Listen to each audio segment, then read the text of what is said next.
ಓಂ ಶ್ರೀ ಗಣೇಶಾಯ ನಮಃ. ಓಂ ಶ್ರೀ ಗುರುಭ್ಯೋ ನಮಃ. ಓಂ ಶ್ರೀ ಸರಸ್ವತಿ ನಮಃ. ಮಾತೃದೇವೋಭವ. ತತ್ವಮಸಿ ಚಾನಲ್ ಪ್ರೇಕ್ಷಕರಿಗೆ ನಿಮ್ಮ ವೆಂಕಟರಾಘವನ್ ಮಾಡ್ತಕ್ಕಂಥ ನಮಸ್ಕಾರಗಳು. ಪ್ರೇಕ್ಷಕರೇ, ಇದು ಉಡುಪಿ ನ್ಯೂಮರಾಲಜಿ ಆ್ಯಂಡ್ ಅಸ್ಟ್ರಾಲಜಿ ಕಾರ್ಯಕ್ರಮ. ನಮ್ಮ ಕಾರ್ಯಕ್ರಮವನ್ನು ನೀವು ನಿರಂತರವಾಗಿ ವೀಕ್ಷಣೆ ಮಾಡಿ ನಮ್ಮನ್ನು ಆಧರಿಸ್ತಾ ಇರೋದಕ್ಕೆ ನಿಮ್ಮೆಲ್ಲರಿಗೂ ಕೂಡ ಹೃದಯಪೂರ್ವಕ ಧನ್ಯವಾದಗಳು. ಇದಕ್ಕೆ ಮೊದಲು ಗ್ರಹಗಳ ಒಂದು ಚಲನೆ, ಮೂಮೆಂಟ್ ಆಫ್ ಪ್ಲಾನೆಟ್ಸ್ ಯಾವ ಥರ ಇದೆ ಅಂತ ನೋಡೋಣ ಬನ್ನಿ. ಮೊದಲನೇದಾಗಿ ಸೂರ್ಯ ಭಗವಾನರು ಮೇ 15ನೇ ತಾರೀಕು ಬೆಳಗಿನ ಜಾವ ಮೇಷರಾಶಿಯಿಂದ ವೃಷಭ ರಾಶಿಗೆ ಹೋಗ್ತಾ ಇದ್ದಾರೆ. ಅಗ್ನಿತತ್ವದ ರಾಶಿಯಿಂದ ಭೂತತ್ವದ ರಾಶಿಗೆ ಪ್ರವೇಶ ಮಾಡ್ತಾ ಇದ್ದಾರೆ. ಹಾಗೆ ಕುಜ ಆಲ್ರೆಡಿ ಕರ್ಕಾಟಕ ರಾಶಿಯಲ್ಲಿದ್ದಾರೆ. ಏಪ್ರಿಲ್ 3ನೇ ತಾರೀಕಿಂದ ಜೂನ್ 6ನೇ ತಾರೀಕುವರೆಗೂ ಕೂಡ ಆ ಜಲರಾಶಿಯಲ್ಲಿ ಒಂದು ಅಗ್ನಿತತ್ವದ ಗ್ರಹ ನೀಚವಾಗಿ ಕರ್ಕಾಟಕ ರಾಶಿಯಲ್ಲಿದೆ. ಬುಧರು 7ನೇ ತಾರೀಕಿಂದ 23ನೇ ತಾರೀಕುವರೆಗೂ ಮೇಷರಾಶಿಯಲ್ಲಿ ಸಂಚಾರ ಮಾಡ್ತಾ ಇದ್ದಾರೆ. 7ನೇ ತಾರೀಕುವರೆಗೂ ಅವರು ಮೀನ ರಾಶಿಯಲ್ಲೇ ಇರ್ತಾರೆ. 23ರ ನಂತರ ಅವರು ವೃಷಭ ರಾಶಿಗೆ ಪ್ರವೇಶ ಮಾಡಲಿದ್ದಾರೆ. ಮತ್ತು ನೀವು ಶುಕ್ರರ ಬಗ್ಗೆ ನೋಡಿದ್ರೆ, ಶುಕ್ರ ಆಲ್ರೆಡಿ ಫೆಬ್ರವರಿಯಿಂದನೇ ಮೀನ ರಾಶಿಯಲ್ಲಿದ್ದಾರೆ. ಮುಖ್ಯವಾಗಿ ಜಲರಾಶಿಯಲ್ಲಿ ಒಂದು ಜಲಗ್ರಹ ತನ್ನ ಮಿತ್ರಗ್ರಹ ಶನಿಯ ಒಟ್ಟಿಗೆ ಇದ್ದಾರೆ. ಶನಿ ಭಗವಾನರು 2.5 ವರ್ಷಗಳ ಕಾಲ, ಅಂದರೆ ಮಾರ್ಚ್ 29ರಿಂದ ಜೂನ್ 2027ರವರೆಗೂ ಕೂಡ ಅವರು ಮೀನ ರಾಶಿಯಲ್ಲಿದ್ದಾರೆ. ಈ ತಿಂಗಳು ವಿಶೇಷವಾಗಿ ಗುರು ಕೂಡ ತನ್ನ ಪಥವನ್ನು ಚೇಂಜ್ ಮಾಡ್ತಾ ಇದ್ದಾರೆ. ಅವರು ವೃಷಭ ರಾಶಿಯಿಂದ ಮಿಥುನ ರಾಶಿಗೆ ಈ ಮೇ ತಿಂಗಳು 15ನೇ ತಾರೀಕು ಅವರು ಮಿಥುನ ರಾಶಿಗೆ ಹೋಗ್ತಾ ಇದ್ದಾರೆ. ಅದೇ ರೀತಿ ಮೇಜರ್ ಚೇಂಜಸ್ ಅಂತ ಹೇಳಿದರೆ, ರಾಹುಕೇತುಗಳು ಕೂಡ ಇದೇ ತಿಂಗಳು ಮೇ ತಿಂಗಳಲ್ಲಿ 18ನೇ ತಾರೀಕು ರಾಹು ಕುಂಭರಾಶಿಗೆ ಹೋಗಿದರೆ ಸಿಂಹರಾಶಿಗೆ ಕೇತು ಭಗವಾನರು ಬರ್ತಾ ಇದ್ದಾರೆ. ಇದು ಗ್ರಹಗಳ ಚಲನೆ. ಮತ್ತು ಶನಿ ಭಗವಾನರು ಅಗಾಧವಾದಂಥ ಒಂದು ಶಕ್ತಿ ಇರ್ತಕ್ಕಂಥವ್ರು, ಶಿಸ್ತು ಸಂಯಮವನ್ನು ಕಾಪಾಡ್ತಕ್ಕಂಥವ್ರು. ಕನಸುಗಳ ರಾಶಿಯಾಗಿರ್ತಕ್ಕಂಥ ಮೀನ ರಾಶಿಯಲ್ಲಿ ಇರೋದರಿಂದ ನಿಮಗೆ ಶಿಸ್ತು ಸಂಯಮ ಎಲ್ಲರೂ ಪಾಲನೆ ಮಾಡಬೇಕು.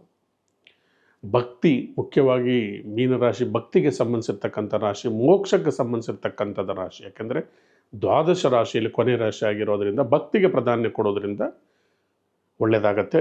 ಗುರು ಭಗವಾನರು ಬುದ್ಧಿವಂತಿಕೆ ರಾಶಿ ಆಗಿರ್ತಕ್ಕಂಥ ಮಿಥುನ್ ರಾಶಿಗೆ ಪ್ರವೇಶ ಮಾಡ್ತಾ ಇದ್ದಾರೆ.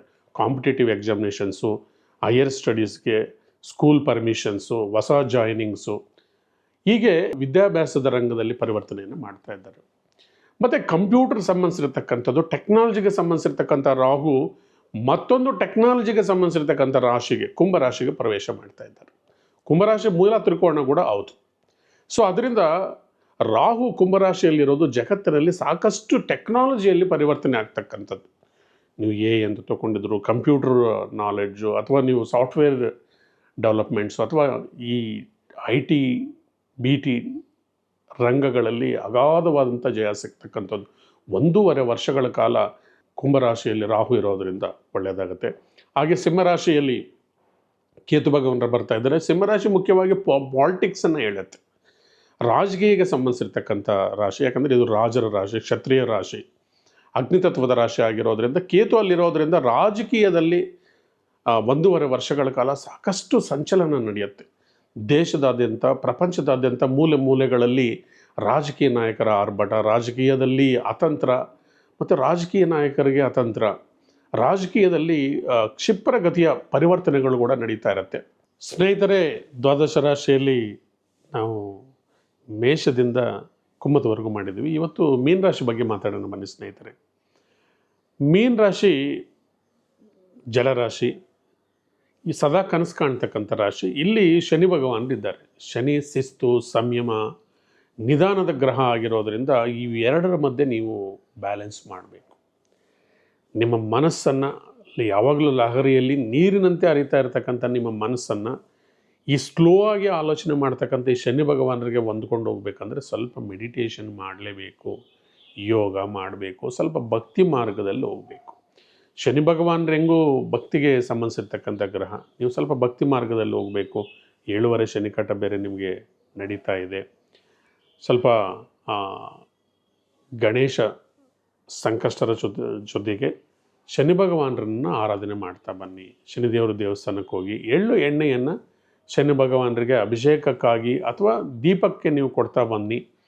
ಅಥವಾ ನಿಮಗೆ ಹಳ್ಳಿ ಕಡೆ ಶನಿ ಭಗವಾನರ ದೇವಸ್ಥಾನ ಅನುಕೂಲ ಇಲ್ಲ ಅಂದರೆ ಬೆಳಗಿನ ಜಾವ ಸೂರ್ಯೋದಯಕ್ಕೆ ಮೊದಲು ಒಂದು ಮಣ್ಣಿನ ಮಡಕೆಯಲ್ಲಿ ಎಳ್ಳು ಎಣ್ಣೆಯನ್ನು ಹಾಕಿ ಅರಳಿ ಮರದ ಬುಡದಲ್ಲಿ ಇಟ್ಬಿಟ್ಟು ನೀವು 9 ಪ್ರದಕ್ಷಿಣೆಯನ್ನು ಮಾಡಿ ಶನಿದೇವನನ್ನು ಓಂ ಶಂ ಶನೈಶ್ವರಾಯ ನಮಃ, ಓಂ ಶಂ ಶನೈಶ್ವರಾಯ ನಮಃ ಅಂತಕ್ಕಂಥ ಮಂತ್ರವನ್ನು 108 ಸರ್ತಿ ಹೇಳ್ಕೊತ ಬಂದರೆ ಶನಿದೋಷ ಕಮ್ಮಿ ಇರುತ್ತೆ.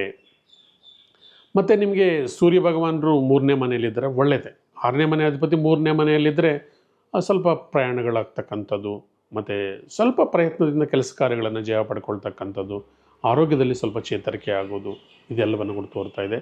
ನಿಮಗೆ ಧನಸ್ಥಾನದಲ್ಲಿರ್ತಕ್ಕಂಥ ಬುಧ ಮತ್ತು ಸಪ್ತಮಾಧಿಪತಿಯಾಗಿ ವಿದ್ಯಾಸ್ಥಾನಕ್ಕೆ ಅಧಿಪತಿಯಾಗಿ ಚತುರ್ಥಾಧಿಪತಿಯಾಗಿರ್ತಕ್ಕಂಥ ಬುಧರು ಧನಸ್ಥಾನದಲ್ಲಿರೋದು ಒಳ್ಳೆಯದೇ. ಅಂದರೆ ಸ್ವಲ್ಪ ಫೈನಾನ್ಷಿಯಲ್ ಇಂಪ್ರೂವ್ಮೆಂಟ್ ಆಗ್ತಕ್ಕಂಥದ್ದು, ಪೆಂಡಿಂಗ್ ಇರ್ತಕ್ಕಂಥ ಯಾವುದೋ ಹಳೆ ದುಡ್ಡು ಬರ್ತಕ್ಕಂಥದ್ದು, ಇನ್ಶೂರೆನ್ಸ್ ಕಂಪನಿಯಿಂದ ದುಡ್ಡು ಬರ್ತಕ್ಕಂಥದ್ದು, ಈ ರೀತಿಯಾಗಿ ಯಾವುದಾದ್ರೂ ಗೌರ್ಮೆಂಟ್ ಕಂಪ್ನಿಯಿಂದ ಬರಬೇಕಾಗಿರ್ತಕ್ಕಂಥ ದುಡ್ಡು, ಪೆಂಡಿಂಗ್ ಇರ್ತಕ್ಕಂಥ ಗೌರ್ಮೆಂಟ್ ಪೇಮೆಂಟ್ಸು ಅಥವಾ ಇನ್ಶೂರೆನ್ಸ್ ಕಂಪನಿಯಿಂದ ದುಡ್ಡು ಬರ್ತಕ್ಕಂಥದ್ದಂತೂ ಕೂಡ ಹೇಳುತ್ತೆ. ಮಕ್ಕಳಿಗೆ ಕೂಡ ಒಳ್ಳೆ ಸ್ಕೂಲಲ್ಲಿ ಸೀಟ್ ಸಿಗ್ತಕ್ಕಂಥದ್ದು, ಮಕ್ಕಳ ವಿದ್ಯಾಭ್ಯಾಸಕ್ಕಾಗಿ ಅನುಕೂಲಕ್ಕಾಗಿ ದುಡ್ಡು ಬರ್ತಕ್ಕಂಥದ್ದು ಕೂಡ ಸಕಾಲಕ್ಕೆ ಆಗುತ್ತೆ.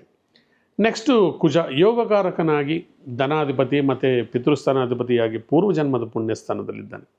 ಪೂರ್ವಜನ್ಮದ ಪುಣ್ಯಸ್ಥಾನ 5ನೇ ಮನೆ ಪಾಪಗ್ರಹಗಳಿಗೆ ಅಷ್ಟು ಶುಭ ಅಲ್ಲ ಅಂದರೂ ಕೂಡ ಯೋಗಕಾರಕನಾಗಿರೋದ್ರಿಂದ ತಂದೆಯ ಆರೋಗ್ಯಕ್ಕಾಗಿ ಒಳ್ಳೆಯದಾಗ್ತಕ್ಕಂಥದ್ದು, ಪಿತ್ರಾರ್ಜಿತ ಆಸ್ತಿ ಕೋರ್ಟ್ ಮುಖಾಂತರ ನಿಮಗೆ ಕೈ ಸೇರ್ತಕ್ಕಂಥದ್ದು, ಅನ್ಎಕ್ಸ್ಪೆಕ್ಟೆಡ್ ಮನಿ ಬರ್ತಕ್ಕಂಥದ್ದು, ಪೆಂಡಿಂಗ್ ಇರ್ತಕ್ಕಂಥ ನಿಮ್ಮ ಬಡ್ಡಿ ಮನಿ ಬರ್ತಕ್ಕಂಥದ್ದು, ಕುಜ ನಿಮ್ಗೆ ಅನುಕೂಲವಾಗಿದ್ದಾರೆ. ನೆಕ್ಸ್ಟು ಶುಕ್ರ ನಿಮ್ಮ ರಾಶಿಯಲ್ಲೇ ಇದ್ದಾರೆ. ಶುಕ್ರ ನಿಮಗೆ 3 ಮತ್ತು 8ನೇ ಮನೆಗೆ ಅಧಿಪತಿ ನಿಮ್ಮ ರಾಶಿಯಲ್ಲಿದ್ದಾರೆ. ಶುಕ್ರ ಉಚ್ಚವಾಗಿರೋದ್ರಿಂದ ನಿಮಗೆ ಶನಿ ಜೊತೆ ಶನಿ ದೋಷವನ್ನು ಸ್ವಲ್ಪ ಕಮ್ಮಿ ಮಾಡ್ತಕ್ಕಂಥದ್ದು ಇದೆಲ್ಲ ಕೂಡ ಇದೆ. ಆದರೆ ಗುರು ಮಾತ್ರ ಇನ್ನೂ ನಿಮಗೆ 1.5 ವರ್ಷ ಕಾಲ ಗುರುಬಲ ಇರೋದಿಲ್ಲ. 3ನೇ ಮನೆಯಿಂದ 4ನೇ ಮನೆಗೆ ಹೋಗಿದ್ದಾರೆ. ಸೊ ಅದರಿಂದ ಸ್ವಲ್ಪ 4ನೇ ಮನೆಯಲ್ಲಿ ಗುರು ಇದ್ದಾರೆ ಅಂದರೆ ವಿದ್ಯಾಭ್ಯಾಸಕ್ಕಾಗಿ ಸ್ವಲ್ಪ ವ್ಯಾಸಂಗಕ್ಕಾಗಿ, ಮಕ್ಕಳ ವ್ಯಾಸಂಗಕ್ಕಾಗಿ ಆರ್ಥಿಕ ಹೊರೆ ಅಂತಕ್ಕಂಥದ್ದು ಕೂಡ ಹೇಳ್ಬೋದು. ಆದರೆ ಬುದ್ಧಿವಂತಿಗೆ ಸಂಬಂಧಿಸಿರ್ತಕ್ಕಂಥ ರಾಶಿಯಲ್ಲಿ ಗುರು ಇರೋದರಿಂದ ವಿದ್ಯಾಭ್ಯಾಸದಲ್ಲಿ ಏನು ಕಾನ್ಸಂಟ್ರೇಷನ್ ಬೆಳೀತಕ್ಕಂಥದ್ದು, ವಿದ್ಯೆಯಲ್ಲಿ ಆಸಕ್ತಿ ತೋರಿಸ್ತಕ್ಕಂಥದ್ದು ಮಕ್ಕಳು ಅನುಕೂಲಕರವಾಗಿದೆ. ಮತ್ತು ರಾಹು ನಿಮ್ಮ ರಾಶಿಯಿಂದ ವ್ಯಯಸ್ಥಾನಕ್ಕೆ ಹೋಗ್ತಾ ಇದ್ದಾರೆ. ಆದರೆ ದೊಡ್ಡ ಅಂಥ ಇಂಫ್ಯಾಕ್ಟ್ ಏನು ಇರೋದಿಲ್ಲ. ಯಾಕಂದರೆ ನಿಮ್ಮ ರಾಶಿಯಲ್ಲಿದ್ದಾಗಲೂ ನಿಮ್ಗೆ ಅಷ್ಟು ಅನುಕೂಲ ಮಾಡಲಿಲ್ಲ. ಈಗ ನಿಮ್ಗೆ 12ನೇ ಮನೆಗೆ ಹೋಗಿದ್ದಾರೆ. 12ನೇ ಮನೆಗೆ ಹೋಗಿರೋದ್ರಿಂದ ಇನ್ನೊಂದು ಅನಾನುಕೂಲ ಏನಂದರೆ ಅವರು ಈಗ ತಾತ್ಕಾಲಿಕವಾಗಿ ಗುರು ನಕ್ಷತ್ರದಲ್ಲಿ ಪೂರ್ವಭಾದ್ರ ನಕ್ಷತ್ರದಲ್ಲಿದ್ದಾರೆ. ಗುರು ನಕ್ಷತ್ರದಲ್ಲಿರೋದರಿಂದ ಇಷ್ಟು ದಿವಸ ಗುರು ರಾಶಿಯಲ್ಲಿದ್ದರಿಂದ ಗುರು ಚಂಡಾಲ ಯೋಗ ಇತ್ತು. ಈಗ ಮತ್ತೆ ಅದೇ ಗುರು ನಕ್ಷತ್ರದಲ್ಲೇ ಇರೋದರಿಂದ ಗುರು ಚಂಡಾಲ ಯೋಗ ಇದೆ. ಅದರಿಂದ ಗುರು ಸ್ವಲ್ಪ ನಿರ್ಬಲರಾಗಿರ್ತಾರೆ. ಸ್ವಲ್ಪ ಪ್ರಯತ್ನಪೂರ್ವಕವಾಗಿ ವ್ಯವಹಾರಗಳನ್ನು, ಕೆಲಸ ಕಾರ್ಯಗಳನ್ನು ನೀವು ಮುಂದುವರಿಸಬೇಕು. ಜಯ ಸಿಕ್ಕಬೇಕಂದ್ರೆ ಹಾರ್ಡ್ ವರ್ಕ್ ಮಾಡಬೇಕು. ಸ್ವಲ್ಪ ಶಿಸ್ತು, ಸಂಯಮ, ಟೈಮ್ ಟು ರಾಶಿಯಲ್ಲಿ ಶನಿ ಇದ್ದಾರೆ. ನಿಮಗೆ ಸ್ವಲ್ಪ ಲೇಸಿನೆಸ್ಸನ್ನು ಕೊಡ್ತಾರೆ, ಪೋಸ್ಟ್ಪೋನ್ಮೆಂಟ್ಸನ್ನು ಕೊಡ್ತಾರೆ. ಅದನ್ನು ಮಾಡ್ಕೊಳ್ಳೋಕೆ ಹೋಗಬಾರ್ದು. ಟೈಮ್ ಟು ಟೈಮ್ ಆವತ್ತಿನ ಕೆಲಸ ಆವತ್ತು ಮಾಡಿಬಿಡಬೇಕು, ಪೆಂಡಿಂಗ್ ಇಟ್ಕೋಬಾರ್ದು.